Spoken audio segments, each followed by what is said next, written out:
হাসিব ইসলামের একই পদে বাকশাসের আরও 4 জন বা 3 জন তাদের বাহির থেকে আলাদা দাঁড়িয়েছে। তারা বলছে যে তাদেরকে কোনো বাধা দেওয়া হচ্ছে না, সংগঠন থেকে কোনো প্রেশার দেওয়া হচ্ছে না।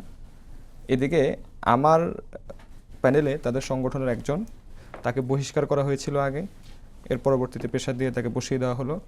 আরেকজন তাদের সংগঠনে না গেলেও তাদের সাথে আগ থেকে যে বিজ্ঞান ও প্রযুক্তি বিষয়ক সম্পাদক ছিল আরিয়ান, বের হওয়ার মতো একটা ছেলে, সেই পদে বের হওয়ার মতো সবচাইতে যোগ্য একটা ছেলে, তাকেও ওইভাবে চাপ দিয়ে বসে দেওয়া হয়েছে। এখন আমার কথা হচ্ছে এই চাপটা কারা দিচ্ছে আমি একটু স্পষ্ট এটা আমি ওটার দিকে যাব। তার আগে বলি তাহলে কি হাসিবরা কি আসলে দামি প্রার্থী কিনা, এটাও আমার একটা জানার ব্যাপার।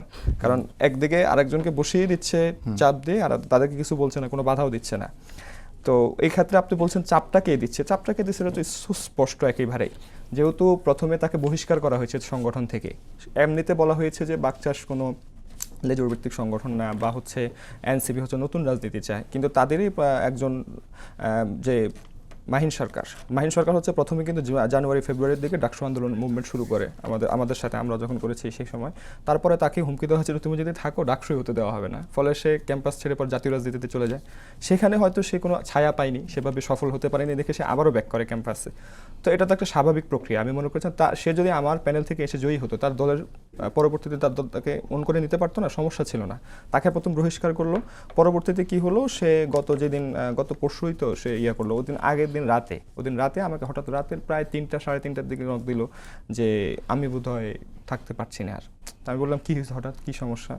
না যে আমাকে হচ্ছে এলাকা থেকে আমার নেতাকর্মীরা তারা হুমকি তুমকি পাচ্ছে, তারা আমাকে কল দিয়ে কান্নাকাটি করছে যে আপনি আপনার রাজনীতিও খেয়েছেন, আমাদের রাজনীতিও যাবে, তো এই কারণে আমি আর প্রেশার নিতে পারছি না। এই প্রেশারটা সে আগ থেকে তার মাথায় ছিল। তাকে কিন্তু আমাদের প্যানেল ঘোষণার আগেও সরিয়ে দেওয়ার জন্য অনেক চেষ্টা করা হয়েছে, সে রাজি হয়নি, পরে বহিষ্কার করা হয়। পরবর্তীতে হচ্ছে আর এর পরের দিন মানে কি বিষয়টা এরকম যে তার মানে প্যানেল ঘোষণার আগেই তিনি যে দলের সঙ্গে ছিলেন অর্থাৎ এনসিপি, সেখানের হাইকমান্ড তাকে প্রেসারাইজ করছিলেন। হ্যাঁ, প্রেসারাইজ করছে, ওটা স্বাভাবিক ছিল। মানে ওটাকে আমি স্বাভাবিক, বাকশাসকে একটা অ্যাডভান্টেজ দেওয়ার জন্য বা বৈষম্য বিরোধী যে প্যানেল, হ্যাঁ, তো ওটাকে আমি স্বাভাবিক হিসেবে নিয়েছিলাম, যেহেতু একটা সংগঠনের সে একজন পোস্টেড নেতা, ফলে তারা একটু ফিল করবেন তারা তখন। কিন্তু পরবর্তীতে যেটা করা হলো যে সে একজন প্রার্থী হিসেবে আসলো, সে দাঁড়ালো, সে প্রচার করলো, প্রচারণার শেষ মুহূর্তে এই মুহূর্তে এসে তাকে বসিয়ে দেওয়া, আবার তাদেরই প্রার্থীকে সমর্থন দিয়ে বসে যাওয়া, বিষয়টা কাকতালীয় না তো কিছু একটা।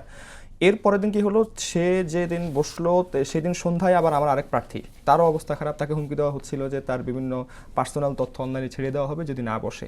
তাকে আমি রাতে বুঝিয়ে আমি আর বলতে চাই না আসলে, ওই দিক থেকে একই জায়গা থেকে আর কি। তো পরবর্তীতে আমি তাকে রাতে বুঝালাম যে তুমি মোবাইলটা অফ করে তুমি 1 দিন বা 2 দিন তুমি চলে যাও, তোমার কাজ করা লাগবে না, তুমি জাস্ট যে প্রচারণা অলরেডি করেছো তোমার বিজয় হওয়ার মতো, তুমি চলে যাও। তো ছেলেটা মেনে চলে গেল রাত্রিবেলা। কিন্তু সকালবেলা সে আবার আমাকে কল দিয়ে পুরো কান্নাকাটি অবস্থা যে ভাই আমার হচ্ছে বাবা মা কান্নাকাটি করছে, আপনি কি, আমি তাকে বুঝাইতে গেলাম, পরে সে বলতেছে ভাই আপনি আর কোনো কথা বলবেন না, আপনাকে চান আমি সুইসাইড করবো, আমার মানসিক অবস্থা এই অবস্থায় আছে, আমি পারবো না কোনোভাবে, আপনি আমাকে আল্লাহ হাফেজ বলেন। আমি পরে বাধ্য হয়ে তাকে বললাম ঠিক আছে।